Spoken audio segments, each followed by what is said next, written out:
John was the funny old guy, you know. Morning stretches, he was always joking around, dancing to the music and everything. We were working up in the D&T penthouse. All of a sudden we heard somebody yell out, "John's down, John's down." His crew member had caught him and set him down on the ground. I got down, started doing chest rubs, deep chest rubs on him. My foreman got in contact with Mortensen and emergency response team. Got on channel 7 on Mortensen's channel, called for safety. Told safety that I had a man down in the D&T penthouse and I needed an ambulance. And I heard a call come over the radio for Mortensen safety needed up in the penthouse of the D&T. Said we have a man down in cardiac arrest, call 911. So I immediately got on my phone, called 911. Our team of engineers, project managers, other superintendents in the office, as well as some of the craft workers, heard my call over the radio to initiate the emergency response plan, and they all had designated areas that they had to go to on site to make sure that we got the paramedics here in a timely fashion. We had team members that we had like as flaggers. They drove their personal vehicles out to the intersection to make sure that ambulance and those first responders knew how to get right to the stairwell we needed, because access changes all the time on a job site. We just tried to see if we could get him conscious, responding to our commands. He was taking deep breaths every 15 to 20 seconds. Some points it seemed like he was taking a nap, snoring really loud. Came upon the scene here and joined in the group rotating to do CPR. Someone had brought up the AED. There was a point in time where he got really stiff. It seemed like he was having a seizure. Color in his face went. He didn't take a breath for a good 30 seconds. At that point in time, we decided that we had to hook up the AED to him, and it shocked him. We had no response from him at all. The AED told us to continue CPR on him. We took turns, the two fitters, Steve and I, on doing compressions on John. We broke his ribs, and that's when you thought, did we do it? Are we doing something wrong? Are we hurting him more now? When the ambulance got here, we carried him down. That's when it hit you, when he got put back to the ambulance. We didn't know.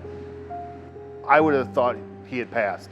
There's no way I thought he would have recovered, and this is where we're at today. He was asleep for 6 days, had to be intubated because each time they tried to bring him out, he wasn't breathing on his own. And then he woke up, and he was my dad, which was amazing. He is the most generous, most kind, most loving, most thoughtful man that I know. He has the strongest work ethic. I feel like I've learned about my work ethic from you. He's such a hard worker. He cares about what he does. He's passionate about it. But it's just also kind of a really eye-opening experience to almost lose him. And I've just learned to really embrace every moment and take advantage of the time I have with him. Love you.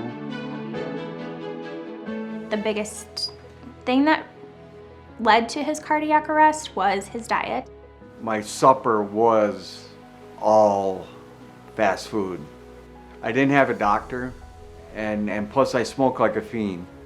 Before this heart attack happened, I was at least putting down a pack and a half. And there could easily been times there was 2 packs a day. I lived alone, so I didn't have anybody telling me my lifestyle was careless and could result in a heart attack. I personally believe every business should have some sort of training once a year.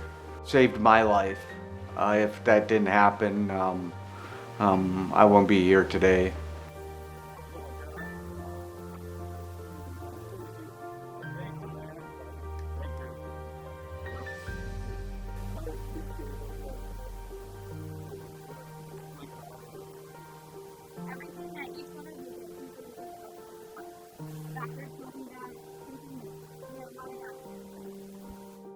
You having a lot of competent people around when there's a cardiac arrest, they didn't hesitate.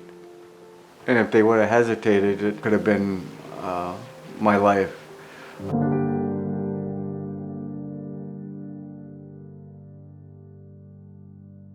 It's very important for people to learn CPR and keep up on their training for instances like this, where you never know when the opportunity is going to arise that you need to spring into action to help.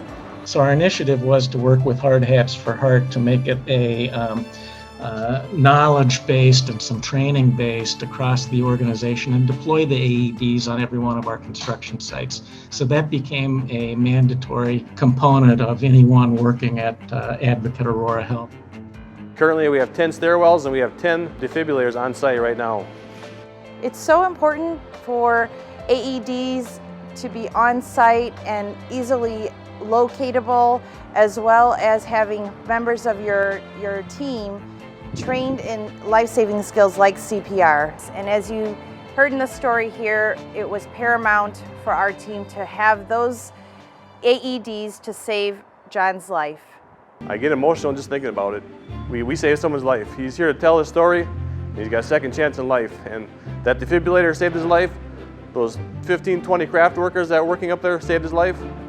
And it's emotional seeing him and his family today. I want to thank every single one of them. You guys are great. I love you guys. And thank you very much.